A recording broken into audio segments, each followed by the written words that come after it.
for joining me. We are going to set up a pantograph in today's episode. So we are at the main menu. I'm doing this off of the machine, so I'm just sitting here at the table, and you could easily do this sitting in your easy chair. We are going to design sew a quilt. We are going to start new. You already have a work in progress. Do you want to replace it? Yes, I do. Do you want to erase permanently or save the work in progress to a catalog? If this is a quilt that you need to save, this is a time to do it now. If it's one that you finished and you have no desire to save it, certainly erase it. And the project time, you can reset this or you can continue. I'm going to reset. This takes us to the Add Pattern Block screen, and it asks us to select the pattern type or block that we want to add. We are doing a pantograph. We are going to enter the rectangle manually. Now the quilt that we have to do is 60 by 80, and I'm going to make the quilt 64, enter, by 84. Enter, and continue. This brings up the quilt the way that I have described it to Intelliquilter. The width is 64 and the height is 84. Now if I look at the screen and I'm standing there at the frame looking down at the quilt, and I realize that I do not have the short side of the quilt attached to the rollers, now is a good time to say, oops, and let me fix that. But all is good here, so we're going to say finished. This takes us immediately into the catalogs where we can find a pattern for this project. And this comes up as the last thing that I looked at. That's why we see feathers on the screen right now. So I'm going to scroll down and I'm going to touch pantographs. I'm going to look through my designs and choose an odd and an even row. Right now I can see 9 designs on the screen, but if I do this, I can see a lot more, but if that's a little too busy, I can also go back and see fewer. So you have this option to touch your screen and have the view change. So I'm just going to scoot through here, and I'm going to pick a design. I've chosen this beautiful heart fancy design for the odd rows. So I touch that, it turns red, and then we touch continue. It asks me what I want on the even rows. I want the same design. Continue. And it comes in, and the row height and pattern height are 12 inches. So the first thing I notice is the gap, but I'm going to change the row height and the pattern height first. So I'm going to try, I want this to be smaller. And how do I even know what 12 inches looks like? Let's touch zoom off. Let's go to true size, and let's touch the corner of the quilt on the screen. I can't see very much, but if I touch pan, second button from the top, that allows me to move around and see more of this design. That's a beautiful, beautiful design. So I'm going to want these hearts smaller than what they are at the moment. So I'm going to touch row height, pattern height, 12 inch, which is now 12 inches.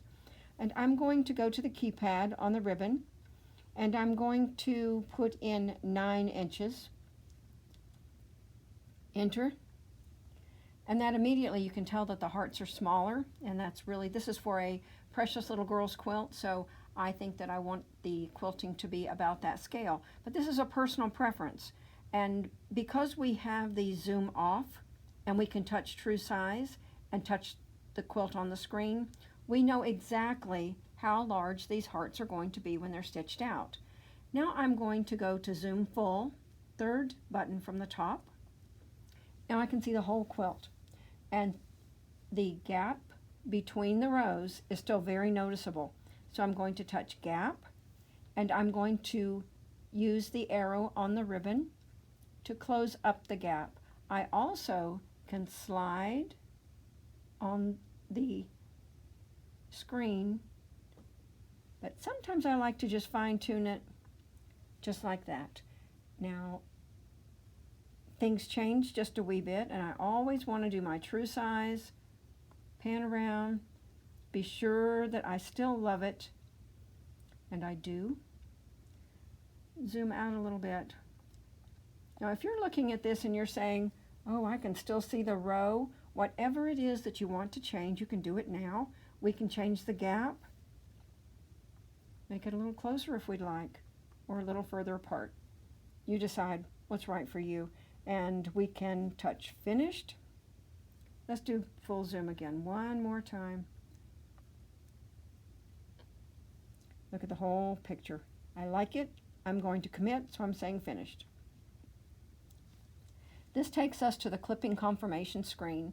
And when I'm doing an edge-to-edge design, I like to stitch continuously on the outside. So let's just look at the other options. This says continuous right now. It's red. That means it's active. So if I touch plus, jump stitch comes up. And the thing that's noticeable here is there's 132 jump stitches along the outside edge of this quilt. Touch it again, tie offs, 132. Now what I don't want to do is be alerted every time that this design, I'm going to go back to continuous. What I don't want to do is be alerted every time that this design comes to the edge of the quilt. So I'm going to go to zoom off, I'm going to touch zoom in, and I want to zoom right there on the very edge of that quilt. So see every place that this design touches the outside edge? There are multiple times in each row that it comes out and travels along the edge and then travels back in. So continuous also means that you don't have any big jump stitches or you don't have any threads that need to be tied. And that allows you to have a more secure edge on your quilt. And this is what I recommend for edge-to-edge pantograph quilting. So I have continuous as my choice, and I'm going to accept. Do you want to commit the transitions? You will not be able to change them later. Yes, I want to stitch continuously. Now that takes us to the Design Sew Quilt Screen, and this is where we're going to set up the sequencing. Now this design has a very, very small, I'm going to zoom in so you can see it, partial at the top. So let's see how that's going to affect us when we set up our sequencing. Let's go back out to full zoom, and I'm ready to sew quilt. This is how we go to set up our sequencing.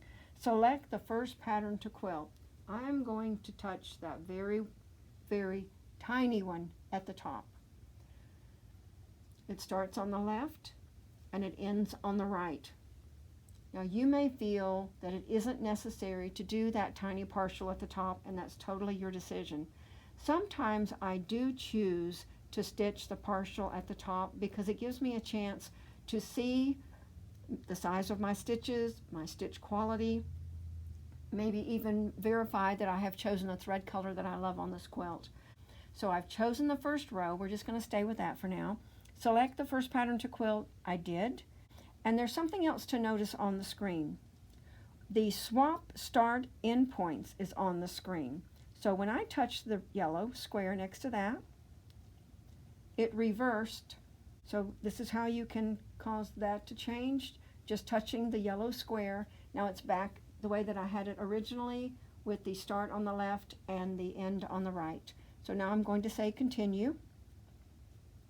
And it says select the next pattern to quilt. I can do that, and I can sequence the quilt myself, but there's a really nice option here, Panto Sequence Assistant. How do you want the rows quilted? It's asking us now what we want to do. How do you want the rows quilted? I would like to quilt left to right. So I'm going to go L to R. Do you want to use continuous stitching, tie off, or jump stitch between the rows? That's the most important two words in that sentence. What are we doing between the rows? In this case, we want to tie off between the rows. Do we want to sequence this row by row next, or do we want to do the whole quilt? I want to do the whole quilt. And there you go. This sets up the whole quilt. I have my quilting starting on the left, ending on the right. I've told it that I want to stop and tie off between rows, and boom, it's ready for us. The sequencing is complete. So this is where we're going to stop now, because we have set up the whole quilt. Now I'm going to touch the back arrow, and on this screen I have Save Quilt / Pattern. I'm going to touch the yellow square, and it takes me to the Save Quilt Pattern screen. I want to save and rename the quilt, and I'm going to clear unsaved. I want to name this quilt, and I'm going to name this Patty's